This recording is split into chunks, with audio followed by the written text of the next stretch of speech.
Novel محبت سے خدا تک کا سفر، تحریر مہوش صدیق، قسط نمبر 30۔ کون؟ روشان کمرے میں ایک ماسک زدہ شخصیت کو دیکھ ایک دم گھبرا اٹھا۔ یہ روشان، یہ ماسک مین ہے۔ اس سے پہلے کہ جے ڈی کوئی جواب دیتا، شمسا خود ہی بول اٹھی۔ جے ڈی کی گھبراہٹ اسے عجیب مزہ دے رہی تھی۔ ماسک مین؟ روشان اپنی آنکھوں کا حجم مزید پھیلائے کبھی شمسا کو دیکھ رہا تھا اور کبھی جے ڈی کو، جو اس وقت کنفیوز انداز میں اپنی پیشانی کو دھیرے سے مسل رہا تھا۔ وہ حیرت کے سمندر میں غوطہ زن جے ڈی کے کپڑوں اور اس کی آنکھوں کی رنگت سے اسے پہچاننے میں کامیاب ہو سکا۔ یار روشان، جلدی چلو یہاں سے، آ کون رہا ہے؟ جے ڈی روشان کا بازو پکڑے دروازے کے بالکل پاس پہنچ چکا تھا۔ وہ ایک نظر بھر کر شمسا کے پرسکون چہرے کو دیکھتے کمرے کا دروازہ پھر سے بند کر گیا۔ چاچو یار، آپ نے ماسک کیوں لگایا ہوا تھا؟ جے ڈی کو ماسک اتارتے دیکھ روشان حیرت انگیز کیفیت میں سوال پر سوال داغ رہا تھا۔ لمبی کہانی ہے یار، پھر کبھی سناؤں گا، ابھی کے لیے چلو یہاں سے۔ جے ڈی نے ماسک کو پینٹ کی پاکٹ میں ڈالتے اس کے سوال کو یکسر نظر انداز کیا۔ کوریڈور میں دور کھڑی شکیلہ بیگم کو کسی نرس سے بات کرنے میں محو دیکھ وہ دونوں نظریں چراتے واپس اپنے کمرے میں چلے گئے۔ شمسا بند دروازے کو مسکراتی نگاہوں سے دیکھ رہی تھی۔ جے ڈی کو صحیح سلامت دیکھ اس کا چہرہ پہلے کی طرح خوشی سے نہال ہو اٹھا تھا۔ لاہور کے عالیشان ہوٹل کا خوبصورت منظر ہر دیکھنے والے کی آنکھوں کو گہرا کر رہا تھا۔ سفید پرکشش عمارت کے کثیر فلورز لاہور کے ہر باسی کو قابل دید نظارہ پیش کر رہے تھے۔ ان گنت لہلہاتی روشنیاں رات کو بھی دن کا سماں بنا دیتی تھیں۔ یہاں صرف وہی لوگ رہائش اختیار کرتے جن کے پاس لوٹانے کو بے بہا پیسہ ہوتا تھا۔ 10ویں فلور پر موجود 1014 نمبر کمرے یہ 10ویں فلور پر موجود 1014 نمبر کمرے کا منظر تھا۔ پیٹر اس وقت جہازی سائز بیڈ پر براجمان، لیپ ٹاپ کھولے کسی سے محو گفتگو تھا مقابل کا۔ اس قدر سلگتا انداز سنتے پیٹر کا چہرہ بھی کچھ بجھا بجھا سا لگ رہا تھا۔ سر میں پوری کوشش کر رہا ہوں جاننے کی، مگر پیٹر کا نادم لہجہ کمرے میں چھائے سکوت کو توڑنے کا موجب بنا تھا۔ مگر کیا پیٹر؟ ہم نے کبھی اتنا لاس نہیں دیکھا جتنا آج بڑا لاس دیکھنے کو ملا۔ بروس اس وقت ڈبل سیٹڈ صوفے پر مضطرب انداز میں بیٹھا پیٹر سے باز پرس کر رہا تھا، جبکہ پاس بیٹھا رسل اس کے شانے پر ہاتھ رکھتے اسے کول ڈاؤن کے الفاظ دہرا رہا تھا۔ ایک بار تو اس نے بروس کا غصہ ٹھنڈا کرنے کے لیے اسے اس کا من پسند مشروب بھی آفر کیا، مگر وہ نفی میں سر جھٹکتے پھر سے پیٹر کی طرف متوجہ ہو جاتا۔ سر مجھے خود سمجھ نہیں آ رہا، سارا کچھ پلان کے مطابق ہی چل رہا تھا۔ نہ جانے کیسے ایک شخص آیا اور اس نے اس ایجنٹ کو بازیاب کرانے کے ساتھ ساتھ اس بیوقوف ناصر ملک کو بھی گولیوں سے مار دیا۔ اس کے سارے ورکرز اس وقت شدید زخمی حالت میں ہاسپٹل میں پڑے ہیں اور کچھ لوگ تو حالت سدھرنے پر گرفتار بھی ہو چکے ہیں۔ پیٹر نے ایک ہی سانس میں ساری صورتحال کی وضاحت کر دی۔ مجھے مت بتاؤ یہ سب، تم سے زیادہ خبر رکھتا ہوں میں یہاں کی۔ بروس کا لہجہ تصحیح آمیز تھا۔ جسٹ چل بروس، کوئی نیا پلان بنا لیں گے، ابھی کے لیے فی الوقت ایسے ہی چلنے دو، اس طرح ہم کسی کی نظروں میں بھی نہیں آئیں گے۔ رسل خود کے اعصاب پر قابو پانے کے طریقے سے بخوبی واقف تھا۔ مشکل حالات میں صبر کا دامن تھامے رکھنا ہی انسان کی دانش مندی کا منہ بولتا ثبوت ہوتا ہے۔ ہاؤ کین آئی رسل، ہاؤ؟ اس سب میں بہت وقت لگ جائے گا۔ پہلے ہماری تحریک کے سارے لوگ گرفتار ہو، اس پر میں نے صبر کر لیا، کیونکہ ان کو اتنے پیسے کھلا چکے ہیں کہ اب وہ ہمارے خلاف چاہ کر بھی کچھ نہیں بولیں گے۔ اس کا غصہ سوا نیزے پر پہنچ چکا تھا۔ اب یہ سب آخر کیا کس نے؟ کون ہے یہ ٹائیگر اور اس کا گروپ؟ مجھے لگتا ہے میں سوچ کر پاگل ہو جاؤں گا۔ بروس اس وقت اسی بھوکے شیر کی طرح دھاڑ رہا تھا۔ بات کے آخر میں وہ جنونی انداز میں اپنے ماتھے کو مسل رہا تھا۔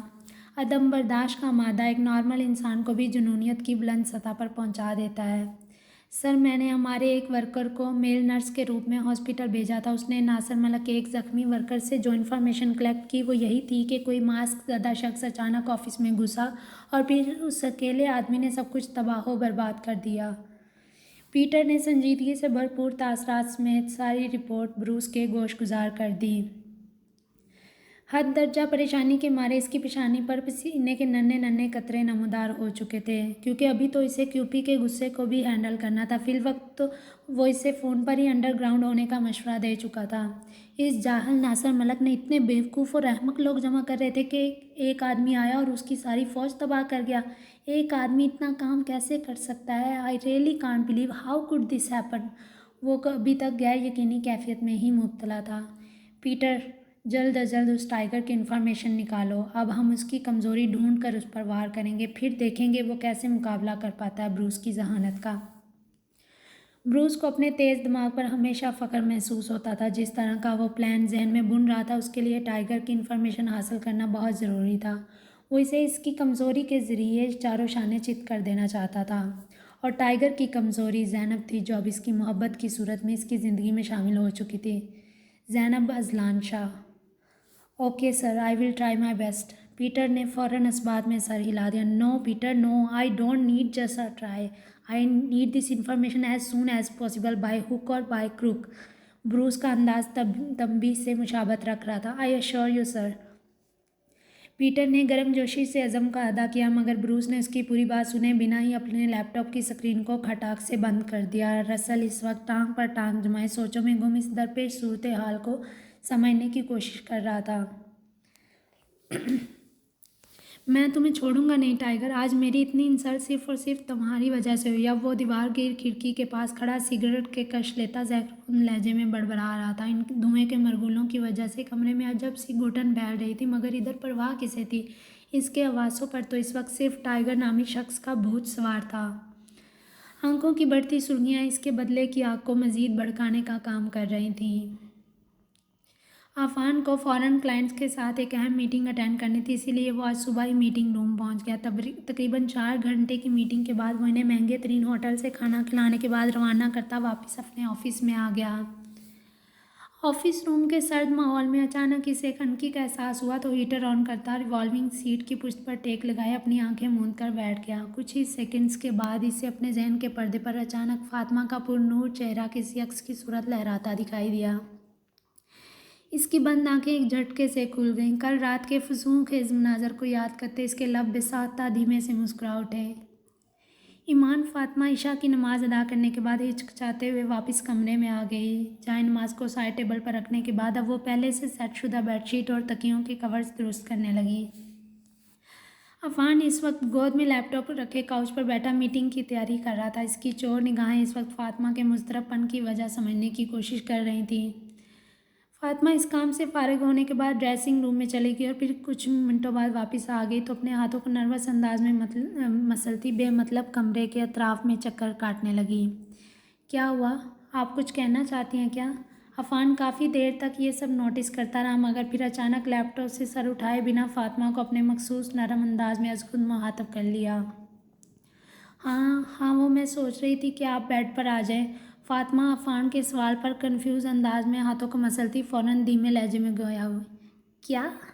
فاطمہ کی اس غیر متوقع بات پر عفان کا جھکا سر ایک جھٹکے سے اوپر کو اٹھا۔ چونکتی نگاہوں سمیت کی بورڈ پر حرکت کرتے ہاتھ ایک پل کے لیے تھم سے گئے۔ عفان کے حیرت آمیز لہجے پر فاطمہ سٹ پٹانے کے انداز میں اپنے ماتھے پر ہاتھ رکھ گئی، کیونکہ جو الفاظ اس نے انجانے میں استعمال کیے مقابل کی آنکھوں میں تحیر دارانا ایک ناگزیر امر تھا۔ میرا مطلب ہے کہ آپ بیڈ پر جا کر اپنا کام کر لیں، مجھے یہاں کاؤچ پر سونا ہے۔ فاطمہ نے گھبرائے تاثرات سمیت اپنی بات مکمل کی، کیونکہ پچھلے 2 دنوں سے وہ عفان کو کاؤچ پر بے رحم انداز میں سوتا دیکھ رہی تھی۔ اوکے، لیکن کاؤچ پر ہی کیوں؟ آپ کو وہاں بیڈ پر نیند نہیں آ رہی کیا؟ عفان فاطمہ کے آرام کی غرض سے فوراً اٹھ بیٹھا۔ لیپ ٹاپ اور دیگر سامان اٹھاتے اٹھاتے اچانک اس کے ذہن میں ایک کوندہ آن لپکا، اس لیے نرم لہجے میں فاطمہ سے استفسار کرنا ضروری سمجھا۔ میں کاؤچ پر آرام سے سو سکتی ہوں، یہ میرے سائز کے لحاظ سے ٹھیک ہے، آپ وہاں جا کر اپنے بیڈ پر سو جائیں۔ فاطمہ کی وضاحت نے اسے دھیمے سے مسکرانے پر مجبور کر دیا۔ اسے فاطمہ کا یہ فکرمند انداز بہت اچھا لگا تھا۔ بہت شکریہ، لیکن میں یہاں کمفرٹیبل ہوں، آپ وہاں آرام سے سو سکتی ہیں۔ عفان نے ہاتھ میں پکڑا لیپ ٹاپ واپس کاؤچ پر رکھ دیا۔ اوکے، جیسے آپ کی مرضی۔ فاطمہ کو اس کا انکار کچھ خاص اچھا نہیں لگا، اس لیے آہستگی سے بڑبڑاتے واپس بیڈ پر چلی گئی۔ اگر آپ کو لائٹ سے کوئی پرابلم ہے تو میں اسٹڈی روم یا لاؤنج میں جا کر اپنا کام کر لیتا ہوں۔ فاطمہ کو اپنا وجود اچھی طرح کمفرٹر میں پیک کرتے دیکھ عفان کا ابرو بے ساختہ اوپر کو اٹھ گیا۔ کچھ لوگ اندھیرے میں سونے کے عادی ہوتے ہیں، اس لیے عفان کو لگا شاید فاطمہ کو بھی روشنی سے کوئی پرابلم ہے۔ نہیں، مجھے کوئی پرابلم نہیں، اور ویسے بھی میں ماما کی طبیعت کی وجہ سے لائٹس ہمیشہ آن ہی رکھتی تھی۔ آمنہ بیگم کو یاد کرتے فاطمہ کا لہجہ بھیگ سا گیا۔ متواتر بہتے آنسو اس کے رخساروں سے سفر کرتے سیدھا تکیے میں جذب ہو رہے تھے۔